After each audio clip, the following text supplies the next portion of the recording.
Karena itu pernah ada seseorang disebut oleh Nabi di hadis Muslim, puasanya rajin, sholatnya rajin, tapi dia bangkrut di akhirat kelak dan dilemparkan ke neraka.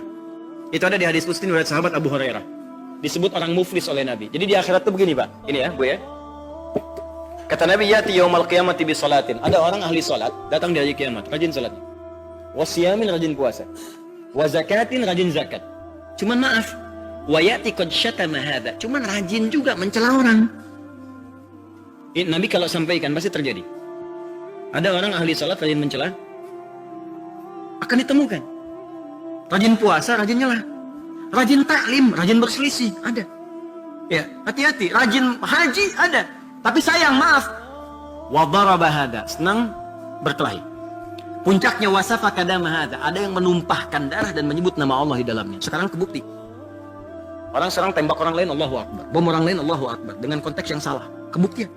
Nanti di hari kiamat ketika dihisab, wa yati qad syatama hadza wa qadhafa hadza dan seterusnya. Perhatikan, tu'khadhu hadza min hasanati. Orang yang salat tadi, ketika dia salat dan mencela orang lain, maka pahala salatnya langsung diambil dipindahkan pada yang dicela itu. Makanya saya sering katakan kalau sedang dicela orang enggak usah marah. Transferan pahala.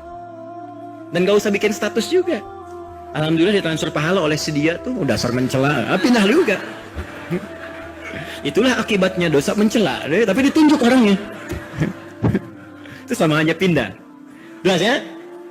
Nah, ketika diambil ini, pahala sholat, pahala haji, pahala puasa, tiba-tiba masih ada di sini keburukan belum selesai. Pernah fitnah orang misalnya. Dan gak ada yang bisa nutupin. Maka diambillah dosa yang ini, dosa orang tadi, yang difitnah tadi, ditimpakan kepadanya. Faturiha finnar, maka dilemparkan ke neraka. Makanya akhlak itu punya kedudukan yang sangat penting dalam Islam. Al-Imam Al-Baihaqi dalam kitabnya Syu'abul Iman, tingkatan-tingkatan iman, menuliskan di nomor hadis 2009-2010 tentang esensi diutusnya Nabi. Mengambil keterangan di Quran surah kedua ayat 151. Apa kata Nabi SAW? Innama bu'ithu liutammi masarihal akhlak. Esensi aku diutus ini untuk menyempurnakan akhlak yang mulia. Jadi tujuan ibadah, akhlak. Akidah mengarah pada akhlak yang baik. Jadi kalau ada orang Islam gak baik, pasti ada yang salah dengan keislamannya. Ada yang ibadah nggak baik akhlak, pasti ada yang salah. Oh, kita baru selesai sholat, assalamualaikum, damai. Assalamualaikum, tenang, nyaman. Maka dari itu, Al-Imam Al-Bukhari memasukkan kategori akhlak dalam kitab iman di hadis ini. Jadi hadis yang akan kita baca ini, hadis tentang parameter nomor 3. Tapi dikaitkan dengan kitabul iman karena menentukan kualitas keimanan seseorang yang diukur dari akhlaknya. Jelas sampai sini? Halo? Jelas. Nah, itu maksudnya. Hadisnya belum kita baca, ya? Belum. Baru satu kalimat ini. 10 menit lagi ya? Boleh? Ya, saya selesaikan dulu. Al-Muslimu, orang Islam yang baik itu, terjemahkannya demikian. Baik akhlaknya, awas, hati-hati. Dan baik imannya. Man salimal muslimuna min lisanihi wa yadihi. Sekarang kaidah khusus dulu. Adalah orang yang bergaul baik dengan lingkungan orang-orang Islam sesamanya. Ini kalau tinggal dengan sama Muslim. Sehingga orang itu merasakan selamat dari keburukan lisan dan tangannya. Secara singkat begini, kalau orang Islam baik itu adalah orang yang bisa berperilaku damai dan tidak menyebabkan keburukan pada orang lain dengan lisan dan tangannya. Kenapa disebutkan lisan dan tangan? Berarti Ustadz, kalau kaki boleh ya? Saya kesel sama dia, lisan jangan bicara, tangan jangan bergerak, tapi tendang sama kakinya. Karena nggak ada di hadis. Nah, cara bacanya bukan begitu. Ya, pengertiannya bukan seperti itu. Ini disebutkan dengan kalimat dzikrul ba'di yuradu bihil kullu. Kalau di bahasa Indonesia itu sinekdok pas prototo. Lawannya sinekdok totem pro parte. Pas prototo disebutkan sebagian mewakili keseluruhan. Kalau di kaidah Quran begini, pernah dengar ayat ini? Wala taqul lahuma uffi wala tanharuhuma. Quran surah ke-17. Ya, Anda baca dari ayat 23 sampai 27. Paling kiri dari tengah sampai dengan ke bawah. Ketika diminta berbuat baik pada orang tua, kata Al-Quran, jangan sekali-kali kamu berkata ah pada orang tua. Jangan salah baca. Oh, kalau ah nggak boleh. Kalau marah berarti boleh. Ya. Nah, belikan ini ke mama ya, ke pasar. Ah, mama nggak boleh. Ya, jangan salah menyimpulkan. Yang nggak boleh, ah kalau marah boleh. Kenapa begini? Kenapa begitu? Kan tidak disebutkan dalam Al-Quran. Bukan begitu cara bacanya. Ah saja tidak boleh, apalagi yang lain. Kenapa di sini disebutkan lisan dan tangan? Karena kebanyakan orang itu berbuat buruk dengan lisan, kalau enggak tangan, Pak. Jarang orang berbuat buruk pakai kaki. Coba kalau berselisih pertama kali dengan lisannya kan? Silakan cek. Orang nggak senang dengan orang, pertama kali lisan. Kalaupun orang yang nggak ada, dibicarakan di belakang, karena lisannya tajam, Mbak. Orangnya nggak ada dengan kita, dibicarakan dengan lisan kita. Saya enggak kok Pak Ustadz, bagus. Nggak seperti ibu itu tuh Pak. Kalau ada masalah dia mau sama, itu lisan namanya. Ya. Tangan sekarang, dulu tangan tuh cuma bisa fisik, mukul begini. Sekarang lisannya nggak bicara, tangannya bikin status. Ya, dia tidak seperti yang aku kira. Tulis. Kenapa Jong? Enggak, biasa saja. Tulis tuh. Tungguin, bikin status pagi jam 5, ditungguin sampai sore. Baca ada komen nggak? Mantap. Tuh, respon sudah mulai datang. Itu sekarang terjadi. Makanya kata Nabi, kalau ada orang yang mengaku muslim tapi lisannya masih belum baik, gibah dinikmati bahkan jadi acara, ya tulis yang nggak bagus, hoax tuh. Demi Allah saya katakan, satu hadis ini diamalkan, hoax selesai. Satu hadis ini diamalkan, pembunuhan, pencurian, mabuk, zina, selingkuh, hilang semua. Orang mau mencuri kebanyakan dengan tangan. Silakan cek. Jadi kalau satu hadis diamalkan, orang Islam aja selesai. Kriminalitas sudah selesai. Damai hidup. Maka boleh jadi sekarang ini yang kurang kita praktekkan. Makanya pengajian jangan dihambat. Jangan dilarang orang ngaji. Tapi diarahkan mengaji yang benar. Dan kita pun kalau ngaji sekarang harus serius, cari yang benar. Kenapa cuma datang untuk ketawa pulang lagi? Apa yang didapat? Belajar yang benar, supaya bisa diamalkan dengan benar. Jadi kalau seperti itu insya Allah kalimat radikal itu gak akan muncul. Ya, insya Allah semua baik-baik. Radikal pun salah sebetulnya, kata-kata yang keliru. Radikal itu dari kata radix, artinya akar. Sesuatu yang mengakar, radikal sesuatu yang mengakar. Jadi kalau orang itu belajar Islam yang mengakar dengan benar, belajarnya paham, gak akan muncul kekerasan. Yang benar itu ekstrim, keras itu ekstrim namanya. Karena radikal itu salah kata itu.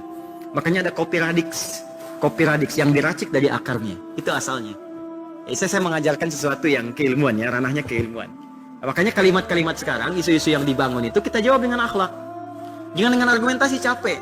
Ini argumen begini, komen begini, balas. Ya sama-sama radikal juga. Radikal ekonomi, banyaknya korupsi, ya radikal di bidang ini, radikal di bidang itu, di agama kita tunjukkan dengan cara yang benar. Radikal katanya ini agama, jawab ini kita lembut, ini berlaku begini dan seterusnya. Itu yang perlu dijawab dengan akhlak sekarang. Jelas ya? Dan jangan banyak berdebat, sudah menghabiskan energi dan sebagainya. Saya tidak mengajarkan mencela orang lain, sekalipun orang itu mencela kita. Termasuk kalau ada yang mencela saya, jangan dibalas. Saya nggak marah, kenapa Anda marah? Kita doakan dengan baik. Jelas ya? Baik, kalau ada ustadz ini, ustadz radikal ya nggak apa-apa.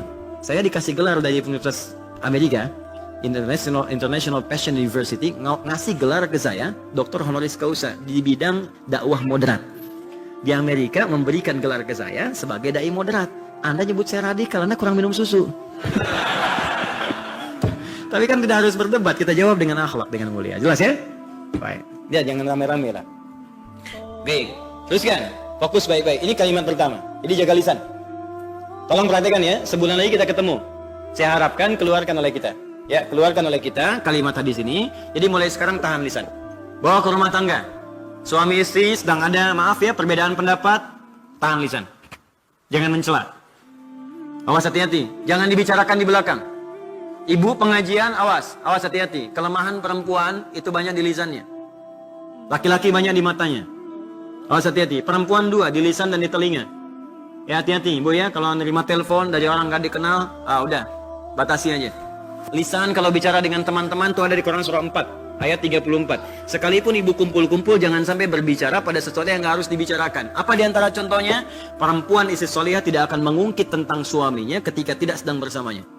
Kecuali kalau ada konsultasi dengan orang yang thiqah dipercaya. Kalau tidak, jangan bicara. Memang judulnya pengajian, tapi kadang-kadang gak tertahan. Jang apa kabar? Baik, alhamdulillah. Sehat? Sehat. Keluarga? Baik. Suami gimana? Di situ masalahnya.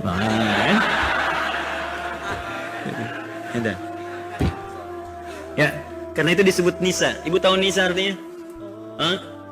Perempuan tuh kalau sendirian marah namanya Pak. Ya, kalau banyakan nisa. Kalau laki-laki konsisten. Sendirian rajul, banyakan rijal. Tinggal merubah cara baca, tapi akarnya sama. Rajulun tuh rajul, tegak.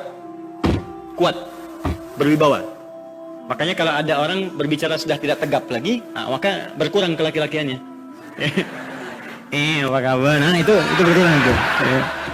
Makanya dia nggak bisa jadi imam sholat. Kalau jadi imam bubar jamaah. Ya Allah. Bubar nanti. Ya. Paham ya? Tapi perempuan tidak. Perempuan kalau sendirian mar'ah. Banyakan nisa. Apa itu mar'ah? Dari kata muru'ah. Ya punya 3 arti. Sesuatu yang ingin tampil indah, mar'ah. Kayak kalau ibu-ibu senang dengan keindahan, normal, wajar bu. Gak apa-apa gitu kan. Bangun tidur, cek lagi, semua mesti rapi. Mau ke pengajian, make up dulu, dandan yang rapi. Kadang-kadang seragaman. Kadang minta pendapat ke suami, gak apa-apa pak. Dijawab aja respon. Papa mau ngaji nih, kapan mas? Siang. Pak bagus mana ya pak, yang merah atau yang biru? Kayaknya biru deh mah, merah deh katanya. Ya, nanya tapi dapat jawaban sendiri pak. Ya, kalau dipakai alhamdulillah, begitu keluar kuning. Ya, nggak apa-apa. Turun, cek lagi kan, turun mobil kaca spion, lihat lagi. Emang nggak apa-apa biasa. Dibuka di tas ada cermin, nggak apa-apa. Makanya orang Arab punya peribahasa al-mar'atu kal mir'ah, perempuan lekat dengan cermin. Untuk menunjuk pada makna pertama, keindahan. Kedua, senang tampil terhormat. Ketiga, amat perasa. Kalau di psikologi ada IF namanya, enfuhlung. Ya, seperti mir'ah, seperti cermin nilai rasanya. Bapak tahu cermin ya? Ya, cermin tuh kalau kita pecahkan, bisa nggak disusun lagi? Bisa bu, jangan salah. Bisa disusun lagi, cuman tak mampu memantulkan bayangan yang sempurna. Sama perempuan begitu, kalau disakiti cepat memaafkan, cuma sulit melupakan apa yang dialami. Catat ya. Gitu. Makanya kalau punya persoalan sekarang, rekening listrik 15 tahun yang lalu ada lagi. Ya. Dulu juga kan bapak dulu, dulu juga, padahal kan persoalannya sekarang gitu. Tapi itu biasa, artinya normal, artinya biasa. Cuman kalau banyak kan berubah menjadi nisa, dari kata nasa. Apa itu? Satu, sifat yang mudah tersentuh keadaannya, dan kedua, yang gemar mencurahkan apa yang dirasakan. Jadi maksudnya begini, perempuan itu sependiam apapun kalau sendirian, kalau ketemu temannya bisa ngobrol, cerita. Nah kalau sedang cerita itu jangan menceritakan apa yang dilarang oleh Al-Quran dan Sunnah. Di antara larangannya di Quran surah keempat ayat 34. Makanya jaga lisan di sini, kita praktekin ya sebulan ke depan. Jaga tangan ya, hati-hati tangan. Puncaknya semua anggota tubuh kita. Kalau bisa begini, kalau bisa sepekan ini latihan dulu. Latihan lisan dulu lah sepekan. Di setiap ingin berkata yang kurang baik, tahan. Ingin bicarakan orang, tahan. Datang ke perkumpulan sedang bicarakan orang, pamit dulu sebentar. Kemana sih? Sebentar, nanti saya balik lagi. Ya, dan jangan menyinggung mereka. Antum sih gibah sih, ngapain ada di sini buat? Gak usah. Pelan-pelan. Atau langsung ganti topik, potong langsung. Begitu sedang bicarakan orang, ada kabar nih, masya Allah hadis Nabi gini. Bagus nih pengajian ini, nggak apa-apa. Soleh kamu, bukan? Saya masih. Gitu aja potong supaya jadi baik. Jelas ya? Nah, nanti pekan berikutnya latihan lagi, turun ke telinga. Ya, terus ke mata sebelumnya, lihat mata kan, lihat TV, acara nggak bagus, latihan mata, palingkan channelnya, pindahkan. Ya, nah, kalau anda sudah bisa memalingkan, itu tahap iman pertama. Kedua, dengan istighfar, astagfirullah, itu tahap iman paling tinggi, nomor 2. Ya, jadi kalau anti baru bisa berpaling, iman pertama. Bisa istighfar, iman tahap kedua, lebih tinggi. Yaitu istighfar itu menggugurkan dosanya. Jadi begitu anda palingkan, kan kadang nggak sengaja terlihat kan. Nah, begitu istighfar itu menggugurkannya, hilang seketika. Biasanya kalau latihan, biasanya itu istighfar agak telat. Ya.